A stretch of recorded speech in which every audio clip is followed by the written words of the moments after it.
Në ka parë ky është i libër studimor, psikoterapi, që nuk është profilin. Pavarësisht se i apasionuar çik në psikologjisë, sepse ne hoxhallarë në nivon do të thonë njëftë edhe psikologjinë e njerëzve. Jo thjesht nga ana teologjike për shkak të çfarë gjykimesh më të japin ose po se si funksionon njeriu. Kontaktet e para me Fromin i kam pasur rastisht duke shpjetuar një libër. Ai parafrazonte një thënie, edhe më duk shumë interesant. Dhe pasi më interesova vetë se nuk ishte se më udhëzoi dikush të lexosh një libër ose shiftë rënditje. Shikova pas në internet librat që ka më të rëndësishëm. Në Shqip janë përthyr diku janë 14 libra të Fromit. Por nga librat unë kam lexuar një 4, më thënë drejtën, jo të gjithë, tjerët i kam në shtëpi. Inshallah Zoti më jep mundësinë ta se shumë Fromi ka një specifik që hyn shumë detaje, është shumë analitik dhe nuk përkufizohet vetëm tek ana psikologjike, por studimi për shembull ai e zgjeron fokusin edhe tek shkencat tjera ke historia për shembull tek edhe tek teologjia se për ta filluar me Fromi. Fromi ka lind 1900 fiks nga një familje hebraike. I jati vile se ke çoj me mësu për rabin edhe ka mësu ke kokat e kohës. Ka një shumë qase shumë interesante që pas viteve 1787 ose revolucioni francez aty kanë marrë të studimet antropologjike, psikologjike, sociologjike, se më përpara ka qenë më tepër hierarkia e besimit ishte ajo që i sqaronte detaj, por më pas kur u vendos njeriu në fokus, pasi fillon duke studiuar njeriu si procedon ky njeriu, do të thënë i zhvesh shefat normale, i zhvesh në çdo lloj besimi. Ky është shkolla e Frankfurtit, e cila është shkollë që kritikon modernitetin. Është shkolla tradicionaliste, thënë mirë. Fromi ka jetuar në familje fetare dhe ka qenë fetar në fillimin e rrethë, pastaj ai braktisi fen dhe e quante vetëm më tepër si humanist jo fetar. Frankfurtit janë marksist. Marksist, të majtën, po. Dhe më pas ai shkoi dhe fillimisht ndoqi studime për drejt, juridik më pas e braktisi këtë lloj profili dhe nisi për studiuar shkencat sociologjin, psikologjinë dhe filozofinë. Fromi u detyroi të largohet nga Gjermania kur erdhën nazistët dhe më pas ka shkuar në Amerikë. Aty ka qenë dhe aty themeloi dhe më pas u vendos në Meksik. Në Meksik ka dhe një histori, faktikisht ai ka qenë martuar me një grua e cila vuan dhe në një smun e rëndë dhe e shoqëroi në Meksik sepse ju përshtat edhe klima. Meksiku ju përshtat edhe smundje si kishte shoqja. Aty ai ka shkruar librin e parë ose librin që mendojnë që do ta ketë dedikuar asaj artit dashuruarit. Është libri më i shitur. Libri nga më të shitur dhe thonë që është kryevepra, pavarësisht se unë mund të them që nuk kam një opinion shumë të madh, domethënë krahasim me ato që janë fushës, po unë i kam lexuar të dy edhe arti dashuruarit është i bukur, por për mua kryevepra e tij është arratisa nga liria, sepse studion karakterin e njeriu shumë detaje të lezetshme dhe mundohet që të bashkojë ndërmjet shkollës behavioristëve, që thotë që karakteri formohet nga rrethanat dhe kushtet shoqërore, në krahasim me shkollën atyre të cilët mendojnë që karakteri është i lindur, janë ato ndjenjat e veta, janë ato, si më thënë, irracionalja, subjektivja, është ajo që e formulon karakterin.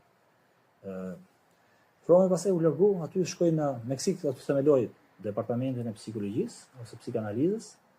Më pas është vendos i vdiqe shoqja dhe ka shkuar është kthyer në Zvicër derisa ka ndruar jetën, ka qëndruar në Zvicër. Në Zvicër ka shkruar librin Të kesh apo të jesh, sepse ai pa domethënë atë përplasjen mes tradicionales ose virtyteve dhe modernitetit, të cilin e ndërtoi njeriu apo e konsideron njeriu si makineri e cila duhet i përshtatet ose si më thamë është një dhëmbës, është detaj nga makineria e madhe shoqërore, e cila duhet i përshtatet. Përndryshe, zëvendësohet shumë kollaj nga detajet e tjera apo nga dhëmbësat e tjera. Ka shkruar shumë libra, diku 20 libra, Arratisa nga liria është libri jon, libra Të kesh apo të jesh, ky është shumë i bukur, sugjerohet leximi, sepse shumë, domethënë ai tregon në mënyrën se si ne artikulojmë dhe e tregon edhe se si është deformuar mënyra e artikulimit dhe cila është nënshtruar dhe materializmit. Për shembull, ne dikur thoshim ndjehemi smur ose ndjej dhimbje, sot themi kam dhimbje ose kam smundje. Do të thonë hyn dhe ke ana epistemologjike dhe edhe tek lingvistika është shumë i libër lezetshëm. Kush ka, si thon, kush ka kohë të lirë dhe ka dëshirë për të lexuar, përfiton shumë nga ai libri. Fromi vdiq 1980, duke lënë një muri libra shumë thënë. Brava shkolla francuze që thatë edhe juve. Konsiderohet nga klasikët e psikanalizës ose psikologjisë. Fromi është munduar do të ndërmjet marksizmit dhe freudizmit. Marksizmi mendon që intibatet ato përshtypjet tona vijnë nga objektet, edhe karakteri formohet nga objektet, pra ideat janë prej objekteve, kurse freudistët ose Freudi thotë që çdo gjë është e brendshme, subjektive. Ai shpëndu të krijojë një rrymë të mesme mes dy rrymave ose dy shkollave, që realisht është edhe deri diku shumë e arsyeshme, sepse njeriu pavarësisht se formon karakterin e vet, prapse pra ky karakter latohet edhe nga rrethanat edhe nga kushtet se ku jeton ai. Atëherë, për të kthyer librit, ky libër, siç e thotë ai vetë, është pjesë një studimi të gjatë të karakterit të njeriu, i cili dikur ka qenë i sigurt, ka qenë i qetë, sepse jetonte në një ambient pavarësisht se me një liri paksa të kufizuar, por se i takonte një lloj kaste shoqërore të caktuar, që i siguronte ushqimin, i siguronte të ardhmen, zejtari linte zejtar dhe nuk e ka përcente kufide si më thënë, e kastës vetë shoqërore, por në njëjtën kohë nuk gjende i frustruar ose i friksuar dhe i ankthyum ose në presionin e ankthit, si pasojë zhvillimit të ndryshëm shoqëror ose ekonomike.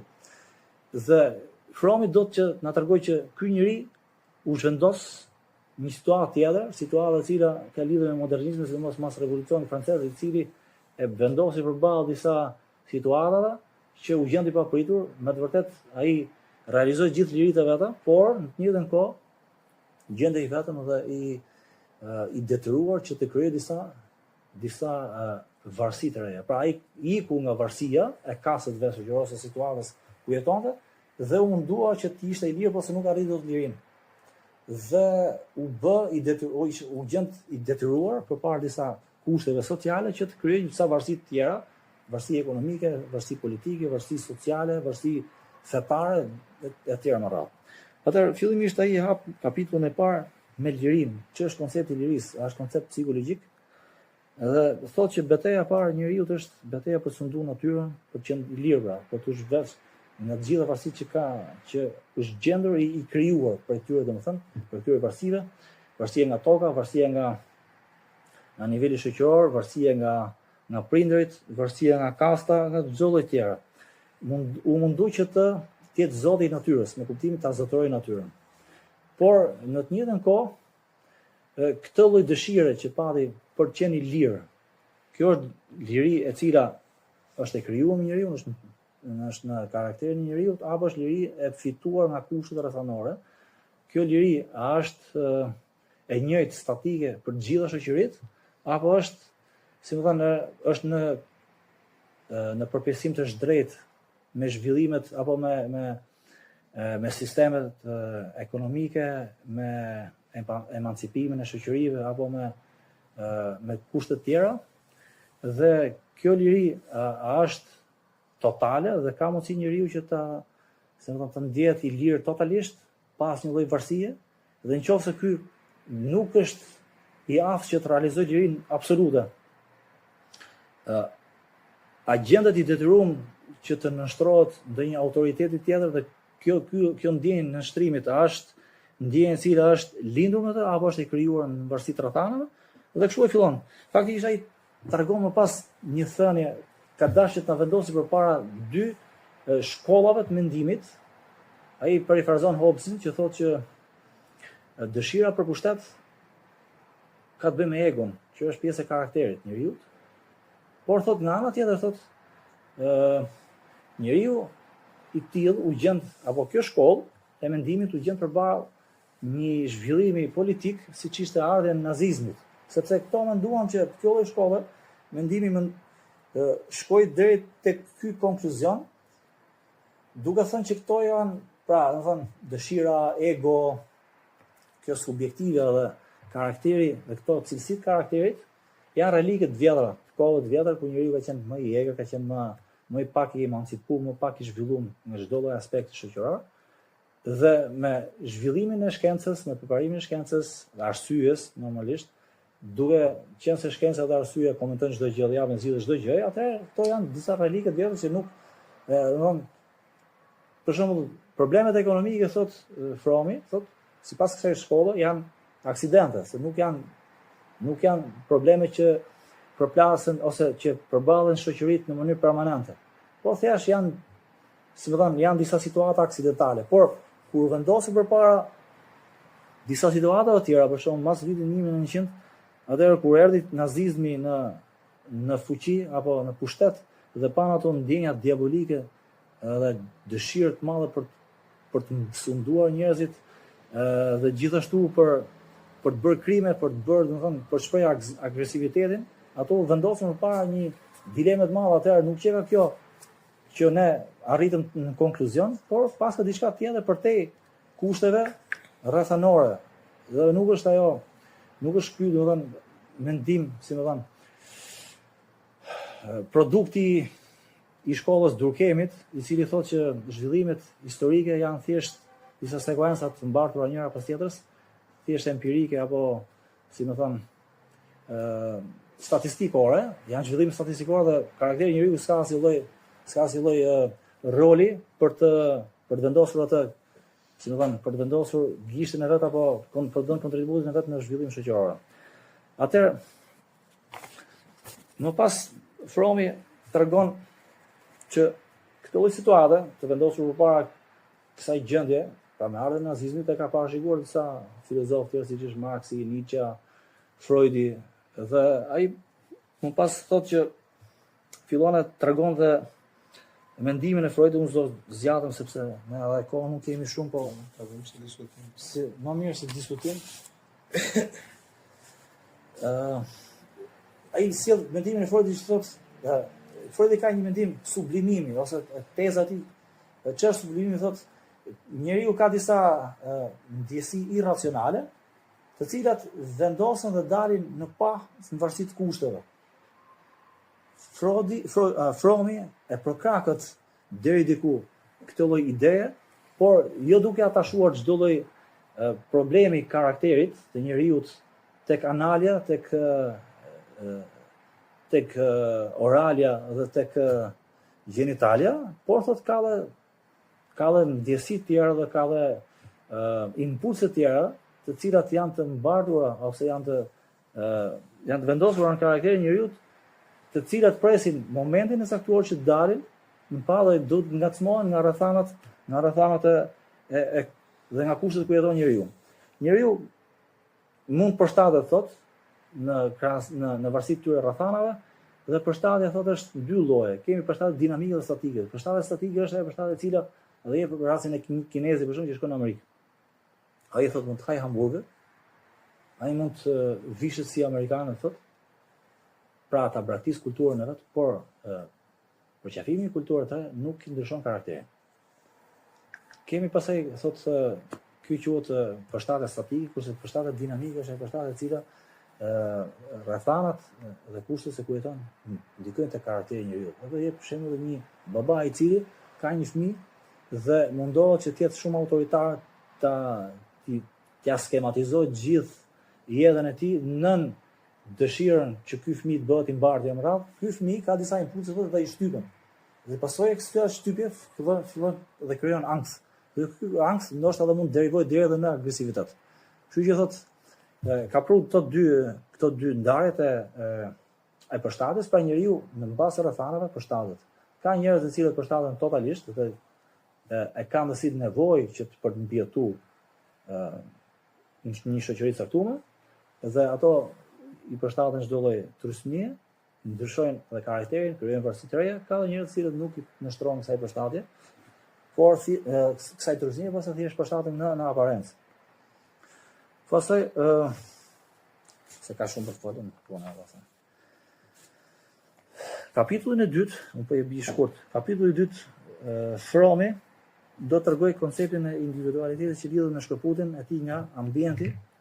Pra ky njeri I cili do të largohet nga prangat e varësive të kushteve dhe të ambientit ku ishte.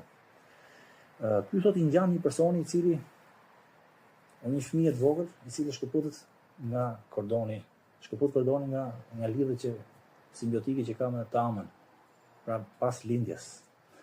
Kështu është dhe njeriu I cili do të shkëpus varësitë e tij që ka pas me tokën, me pronën, pra me njerëzit, me kasën, në nivele shoqërore. Por sidoqoftë ai nuk mund të shkëputet totalisht, sepse ka disa rrethana të cilat ata e mbajnë të varur. Njeriu po ashtu nuk ka një karakter statik që të shikojmë ne tash se si mund të ndikojë ambienti dhe si mund të ndikojnë rrethana shoqërore për të krijuar historinë. Pra se sjell mendimin shumë I thellë, domethënë diskutime, I thellë, por shumë I gjatë diskutimi, thotë njeriu e krijon historinë me duart e veta apo është peng I historisë. Ai thotë që njeriu lën gjurmë në histori, në ngjarjet e historisë, dhe nuk është se karakteri I tij dinamik është pasiv komplet dhe e lën historinë që të ndikojë tek ai dhe ai merr rrymën dhe ndjek rrymën e ngjarjeve historike, por se ai lën atë shembullit e vet apo në bazë të lidhjeve dhe në bazë të Allahu sallallahu alaihi wasallam. Në bazë të karakterit I dinamik, ai lën edhe gjurmët e veta në histori. Pastaj kapitulli I tretë flet për ky është kapitulli një nga më të gjatë dhe më nga më të bukur që ne ndoshta na përshtatet edhe ne si musliman, si njerëz që lexojmë deri diku, domethënë me pa ndryshimet psikologjike në karakter dhe domethënë ide që ndërton njeriu në bazë të disa kushteve shoqërore. Dhe ai bën si shembull kalimin nga rendi feudal përgjatë reformës, rilindjes dhe deri tek moderniteti pas revolucionit francez. Ai thotë që situata që ka qenë në lindje në periudhën e sjetës ka pas përvaluar stabiliteti që përmend edhe çik më parë, sepse njeriu lindte zetar, lindte aristokrat, kishte aristokrat, nuk kalonte kasat, por se ka pasur një lloj stabiliteti dhe një lloj qetësie, sepse mënyra si jetonte I ofronte siguri, nuk ka qenë shumë I lirë, por se ka qenë dhe I sigurt dhe kjo I ofronte një lloj konformiteti. Më pas ai u mundu që të shkëpuste, sidomos shkëputet I donte ti bënte në pikë pari nga jo vetëm nga kasa dhe nga niveli shoqëror social, por edhe nga kisha. Ne e dim shumë mirë domethënë ato problematikat që kanë pasur në jetë, domethënë raportet që mbante kisha me problematike që ka pasur me pasuesit e vet, me të krishterët apo më tepër. Lëvizjet reformatore që lindën në shekullin e Mesjetës në vitin 1400-1500 me Martin Lutherin dhe Calvinin I Zvicrës. Fromi thotë njeriu u shkëput nga ambienti dhe nuk arriti të krijojë dot pavarësinë dhe liриnë të krijojë liриnë dhe të krijojë atë individualitetin e vet dhe pavarësinë e plot. Dhe Fromi thotë që ka ndikuar thotë tek shkëputja e njeriu dhe dëshira për të shkëputur nga çdo lloj lidhje për të fituar lirinë absolute, ka ndikuar edhe doktrinat e reformiste që vendosën Calvini dhe Martin Lutheri. Nëse kisha për shembull I ofronte disa lloj frymëmarrjesh njerëzve, të cilët vuanin për shembull sepse mendonin që shiko këto janë sprova nga Zoti, normalisht është ai mëkati I mbartur nga Ademi alayhis salam, por edhe mëkati I duarve tona, dhe këto pasojat që ne vuajmë në shoqëri apo në jetën tonë janë si më thanë janë dhe larje mëkatesh, jep një lloj kështu çlirimi. Calvini bashkë me Martin Lutherin vendosën disa doktrina të cilat e shkëpusin njeriu nga hierarkia dhe nga varësia e kishës dhe thotë që shikon njeriu e krijon vetë fatin me duart e veta, sepse njeriu duhet punoj dhe nuk ka nevojë që të vendosim institucionet ndërmjet Zotit edhe individit. Pra njeriu e ka me Zotin drejt për drejtë dhe nuk ka nevojë për këto. Sidomos kur kisha ose institucionet kishtare patën disa problematika, sidomos ato të cilat lidheshin me shitjen, me indulgjencën, pra me shitjen e vendit në parajs apo në xhenet. Dhe kjo irritoi shumë, sidomos Martin Luterin, i cili vinte nga një familje shumë fetare, por nga një baba autoritar maksimum, i cili i diktonte edhe mënyrën se si duhet të praktikonte fen, ishte shumë autoritar, shumë i rrept, dhe Luteri krijoi një lloj krijonte një lloj pavarësie, qoftë nga jalli, nga autoriteti i jallit, por gjithashtu edhe nga autoriteti i kishës, nga autoriteti i kastës fetare të cilën ai aderonte, dhe në këtë mënyrë ai krijoi atë sektën e ri, protestantizmin, i cili, siç e ka dhe emrin, protestonte kundër atyre anomalive që shikonte tek mënyra se si aplikoi feja në kohën e Mesijës, dhe krijuan pra atë protestantizmin, i cili jepti liri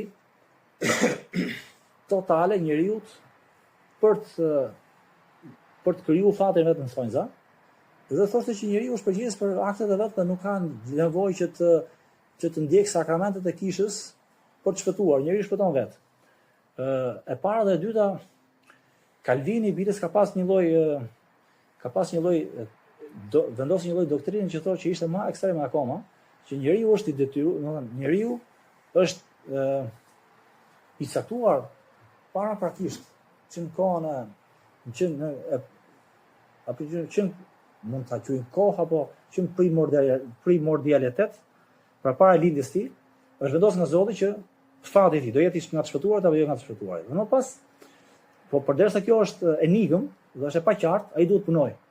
Dhe në bazë punës, veprave të mira, pra, të ndjekë ato mësimet e kishës, mësimet e Ungjillit apo të Isait dhe të Krishtit alayhis salam, atëherë do të bëhet e qartë se ky njeriu do të jetë nga të shpëtuarit apo jo të shpëtuarit. Por kjo dhe liria që e dha ishte një lloj suporti shumë i madh njeriu për të shkëputur nga kasa vjetër, për të shkëputur nga niveli social i vjetër, për të krijuar dhe për të kërkuar lirinë absolute, dhe për të shkëputur nga çdo lloj lidhje që ai kishte krijuar apo që ishte i detyruar që ta ndiqte, sepse ishte krijuar në atë lloj ambiente dhe duhet të jetonte në atë lloj modeli. Atëherë kapitulli 4 ka lidhje me dy aspektet e lirisë për njeriu. Këtu në këtë kapitull Fromi përpiqet që tregoj se zhvillimi i shoqërisë kapitaliste ka ndikuar tek formimi i karakterit të njeriu. Pra, shiko, ky përpiqet që tregoj që karakteri më të vërtetë është i lindur dhe formohet deri në disa libra të tjerë i thotë që formohet deri në moshën 5 vjeçare, më pas ky karakter nuk ndryshon totalisht, por se mund të modifikohet deri diku. Por ka disa rrethana që ja zbuzin karakterin dhe e bëjnë domosdoshmë që të përshtatet ndaj kushteve të vendit ku jeton sociale etj. Më radhë.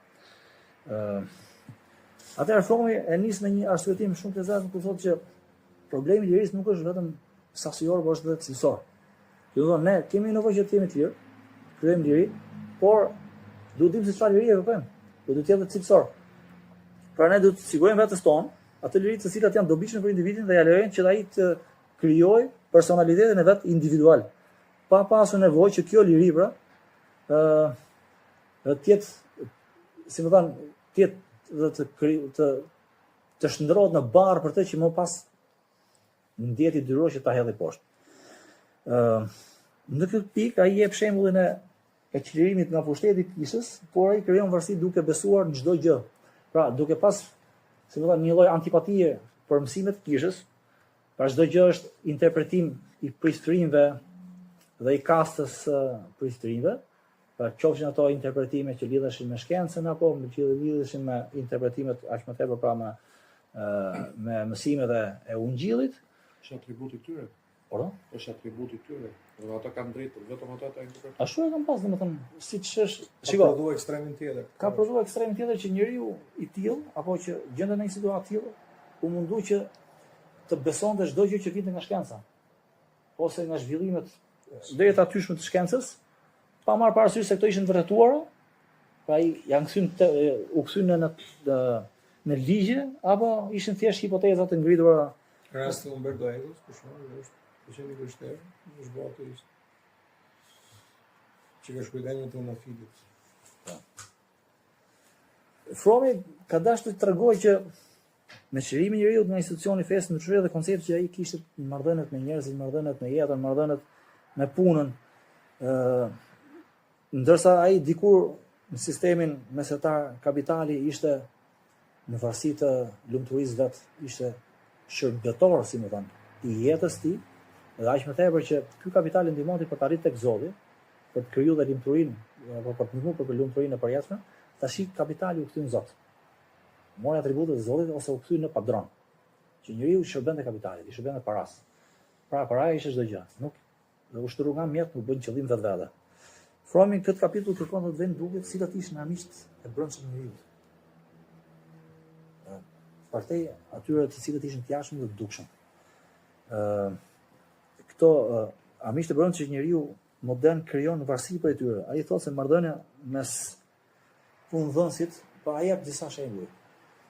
Thotë në kohën e modernitetit thotë, por para për shumë kur njeriu ishte në kohën e mesjetës, punonte, e njëjtë për shembull punëdhënësi, punëmarrësi. Ai që bënte porosin për shembull ditën se kët kishte personin që dëshiron të bënte diçka, kur shkonte ke zejtari.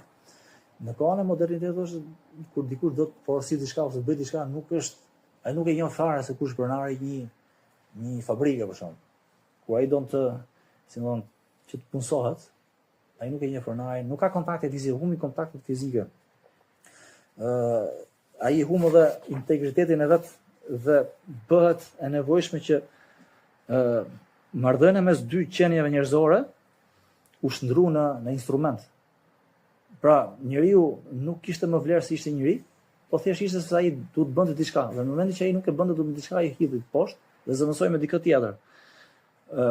Edhe marrëdhëniet ekonomike morën një trajt tjetër, për nga mënyra se si njeriu konsideronte veten e tij.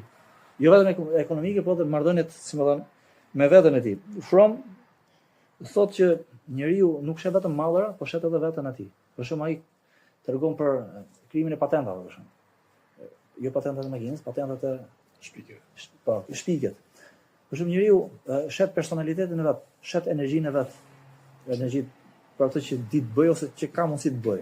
Dhe në momentin që ai nuk është më i aftë të bëj, ai nuk bëhet i pavlefshëm.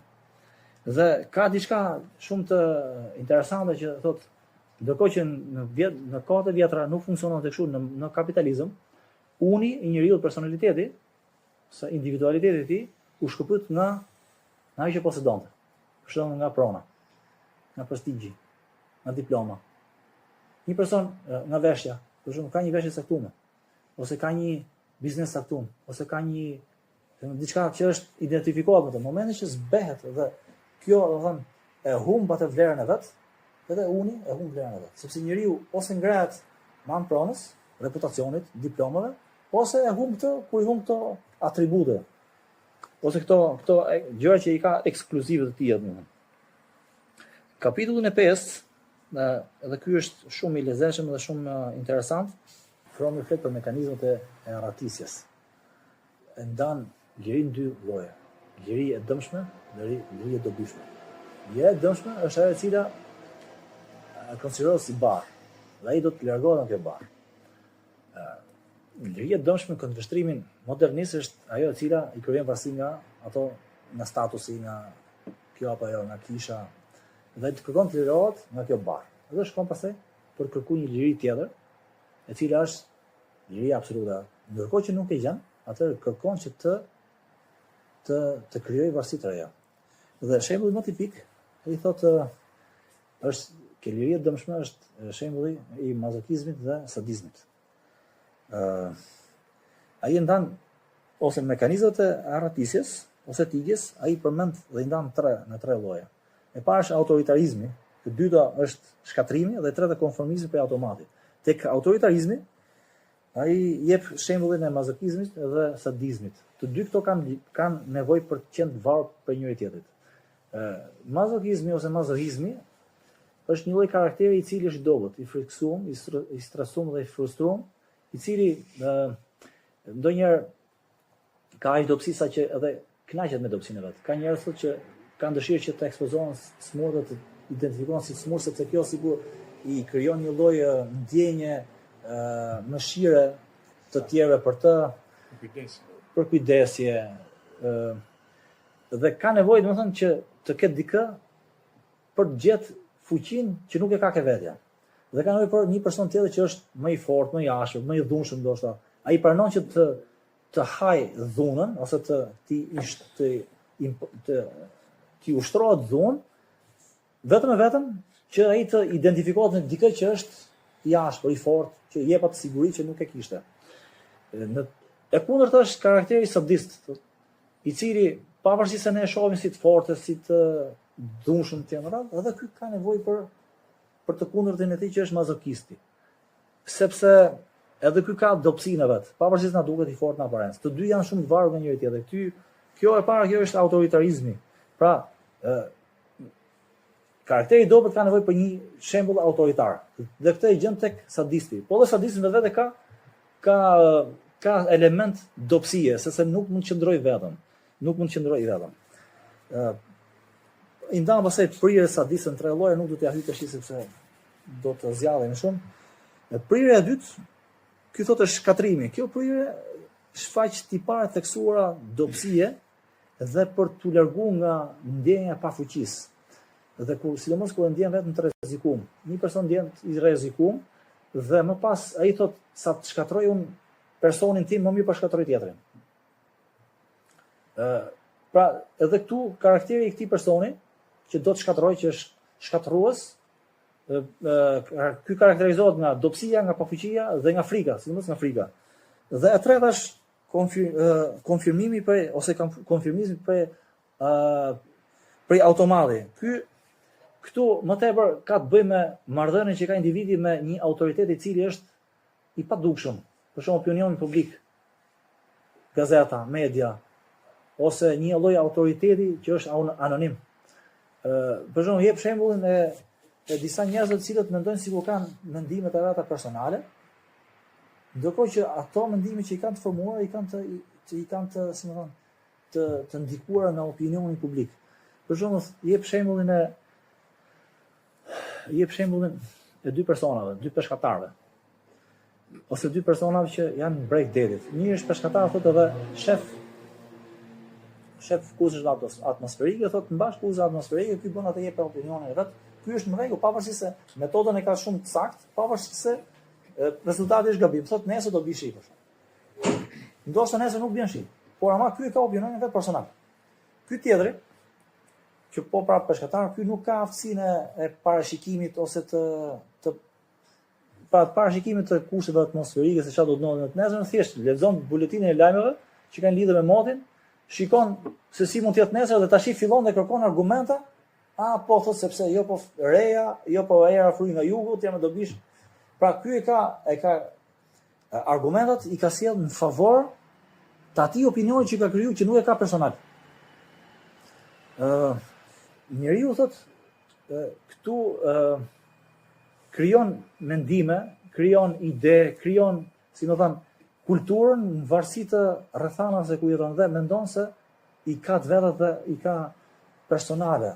Ky lloj karakteri është karakteri i atij të personit i cili tash i diku më e konsideron si automat, si njëri që nuk ka asnjë lloj ndikimi dhe nuk jep produktivitet vetëm se duke qenë indikuar nga rrethana të tjera që nuk e japin iden dhe nuk shikon domethënë realitetin me sy, pra që faktikisht ky është opinioni personal apo është opinioni dikujt tjetër. Jep një shembull tjetër, thotë kemi një person, një vajzë për shembull jeton me nënën dhe t'jallin. Nëna thotë paraqitet si nënë e kujdesshme, si besnike të tjera, por nga krahu tjetër e tradhton. I jalli është person shumë i dobët në karakter dhe në fillimisht ajo krijon një lloj antipati për tamën dhe thotë që kjo nuk është besnike dhe nuk është sinqert, sepse këtë tregon sikur bën një jetë shumë të lumtur, këtë e tradhton t'jallin.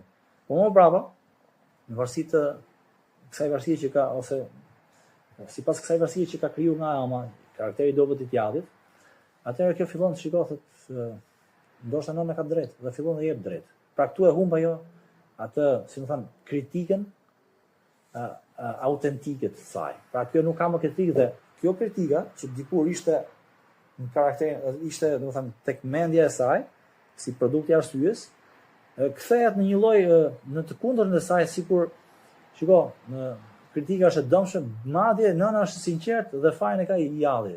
Pra këtu ka bëj, do të thënë, këtu ka dashur të tregojë që si ndryshon mendimi dhe opinioni i njeriu në krahasim dhe përballë disa përballë një autoriteti anonim. Mjetëve të propagandës. Mjetëve të media, për shembull, mjetëve të propagandës.